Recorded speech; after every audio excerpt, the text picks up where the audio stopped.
batang gilas player, nagpakitang gilas sa laro, gumawa ng history, naging most valuable player, nakuha ang atensyon ng mga scout sa Amerika. Lahat ng yan ay ating pag-uusapan at tatalakayin pagkatapos mong pindutin ang like at ang subscribe button. Kaya't pasok! Good news naman tayo pagdating sa sports. Itinanghal bilang most valuable player para sa UAAP High School Boys Basketball si Kiefer Alas ng De La Salle Zobel.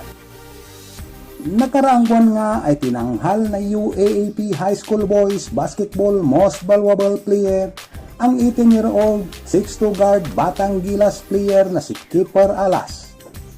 Ang paggawad sa kanya ng MVP award sa naturang season ay itinuturing nga na history dahil si Kiefer Alas ay sinasabing second ever student athlete na galing sa De La Salle Zobel na nakakuha ng MVP award.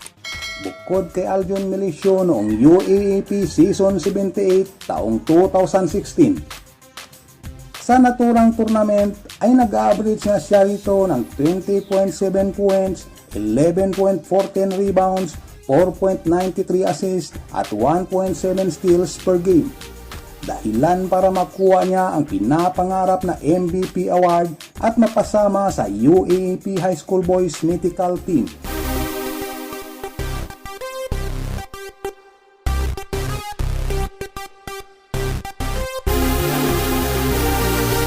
Way back 2019, naging import si Kiefer Alas sa Team Indonesia na lumahok sa Asia Pacific Youth Cup.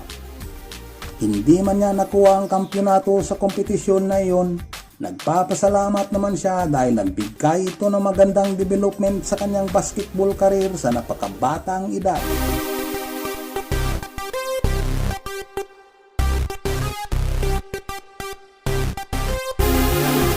At taong 2023, kabilang siya sa lineup ng Batang Gilas Under-16 squad na nagwalis sa Siaba Qualifier. Pinangunahan niya ang Batang Kupunan patungo sa 2023 FIBA Asia Under-16 Cup na nag-average ng 15.4 points, 8.6 rebounds at 2.6 assists per game. At dahil sa ganda ng naipakita niya, napabilang siya sa FIBA Asia Under-16 Cup All-Tournament Team.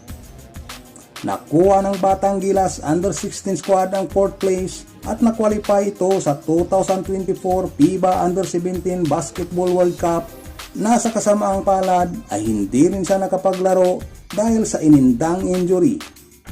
Ganun pa man, dahil sa magandang naipakita niya sa mga previous tournament ng Gilas at sa mga awards na natanggap niya sa mga competition, nakuha nito ang pansin at atensyon ng mga bigkating scout sa Amerika.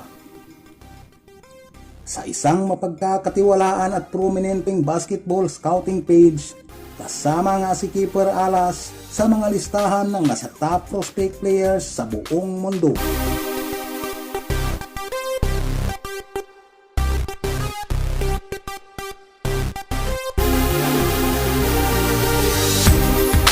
Bukod pa dyan, nakaraang taon lang ay napabalita nga ang ibinigay na oportunidad sa kanya para mag-training sa AAU Circuit o Amateur Athletic Union. Sa hindi pa nakakaalam, ang Amateur Athletic Union ay isang organisasyon na nakabase sa Amerika. Layunin nito na mag-develop at mag-promote ng mga batang manlalaro para isabak sa iba't ibang basketball leagues at tournaments. Ngunit ang naturang oportunidad at pagkakataon ay hindi sumang-ayon sa naging desisyon ng batang si Kiefer Alas. Naging priority pa rin niya ang maibalik at madalang muli sa Final Four ang De La Salle Zobel.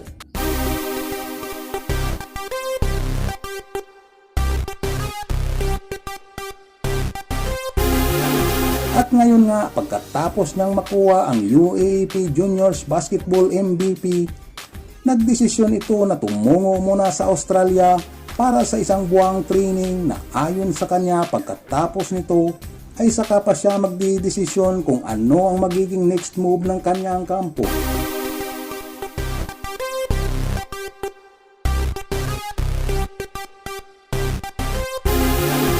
Ano sa tingin nyo mga boss? Para sa inyo, kailangan naman niyang patulan ang mga scouts o tapusin muna ang final year niya sa De La Salle Zobel.